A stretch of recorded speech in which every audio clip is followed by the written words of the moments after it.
My father came to America in I don't know how many years, but he went back for a visit and met my mother and swept her off of her feet and married and brought her back as a young bride. She was 19 years old. The biggest challenge was, large family during the Depression.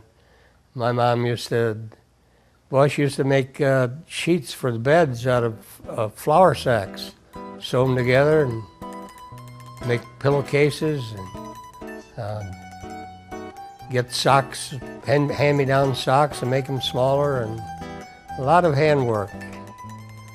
She always said that you give me a sack of flour and you never go hungry. Made her own bread, her own pasta, lived off of the garden. She knew 1,000 ways to make string beans.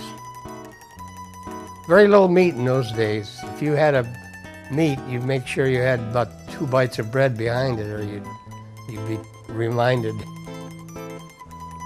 Every Sunday, we would go regularly to Mom and Dad's house. When we lived on Crawford Street, and we'd walk there even on Sundays. And if we didn't go for dinner, it'd be right after dinner. But went for dinner too most of the time. And the kids loved it. Naturally, they loved their grandparents, and if you didn't show up, you heard about it too. My mom had a saying in Italian, if you didn't show up for a week, she'd say "sei lontanato," which means that you've distanced yourself. I said, "Ma, I was just here." Yeah. I think it was the homemade pasta and the homemade breads, the pizzas and the different. It was everything that was homemade during, like the holidays. Every holiday you made a different kind of a cookie or something, and you always looked forward to it. It was never the same. They had a lot of diversity in their cooking. The things about passing it on to the kids and grandkids, I think my children already have it, and that's respect for their elders and their folks and their relatives. We were always taught to always respect the older people and help them whenever you can. And with the children, just the same thing, They learn when they come in, they got to give you a kiss. Mandatory. And they're pretty good at that.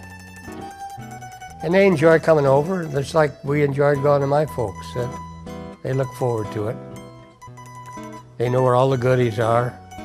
They know where all the little kids know where the different toys are. In fact, there's some red wagons there from a great-grandson. He's 2, and he went upstairs to get them to come down to play with them.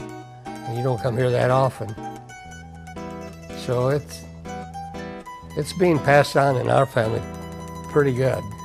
I don't think we have anything to worry about. As far as being proud to be an Italian, I wouldn't change for the way I was raised for all the tea in China. I've got friends that are millionaires, through being as old as I am. And those guys, they had cars, they had vacations, they had this and that, and we didn't have any of that stuff, and I wouldn't change it. I'm happy. I've learned a lot.